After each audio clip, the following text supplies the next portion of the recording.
One thing that's unusual about Americans is that we're entrepreneurial. We keep inventing new ways to do things, and that includes giving money away. Joining us is Tom Baker, who travels the country giving speeches about giving and how good it makes the giver feel.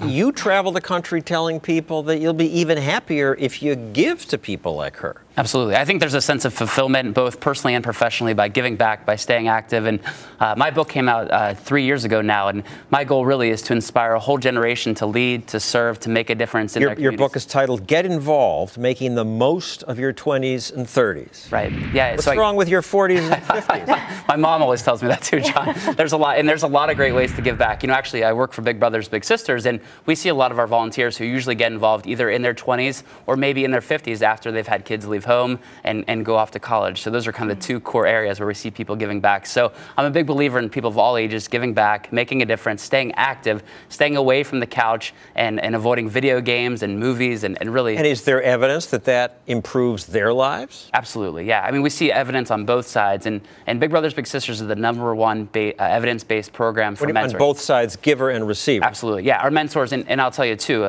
being a Big is the first thing that I did when I graduated from college. I became a Big Brother to my little brother Preston, who is now taking his first finals in college. He's doing really well. He's playing soccer at Franklin and Marshall, and I've learned just as much as Preston's ever learned from being my little. And it's been something that's inspired me and my wife and my whole family to be better people, to want to help others. And his character and his courage as a young person is what really motivates me to do a good job at Big Brothers Big Sisters. So you go around the country and you lecture to people. Do you have any evidence that people then do it? Absolutely. Volunteer more, and that changes them? Right. I'm sure Charles and Nadine feel the same way, but when you get those emails, messages from people, phone calls saying that your message did something to me, I've joined a new nonprofit board as a result of you, I've signed up for a new leadership program, I'm serving on this committee, I'm playing this event. Those are the kind of things that keep me going, keep me driving all over the country talking to groups. It's those stories of people that have felt empowered, that they want to do something, that they want to avoid being bored. There's no reason in New York City, there's no reason in Pittsburgh, no matter where you are throughout the country and in the world, there's no reason to spend a night at home just sitting on your couch. There's a committee, there's an organization, there's a young person that needs us to step up and help them. Well, there is one reason not to do it. I gave up on Big Brothers and Big Sisters because the paperwork was this thick. Somehow I'd proved that I wasn't a child molester. I ended up donating to a similar charity, which I'll talk about later, but...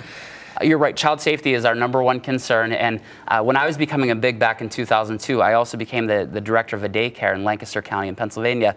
And the process to become a Big Brother was actually more extensive and more elaborate than running a daycare, which I thought was amazing. And I think that's a good thing. We really get to know our Bigs to make sure that we're putting the children into safe opportunities.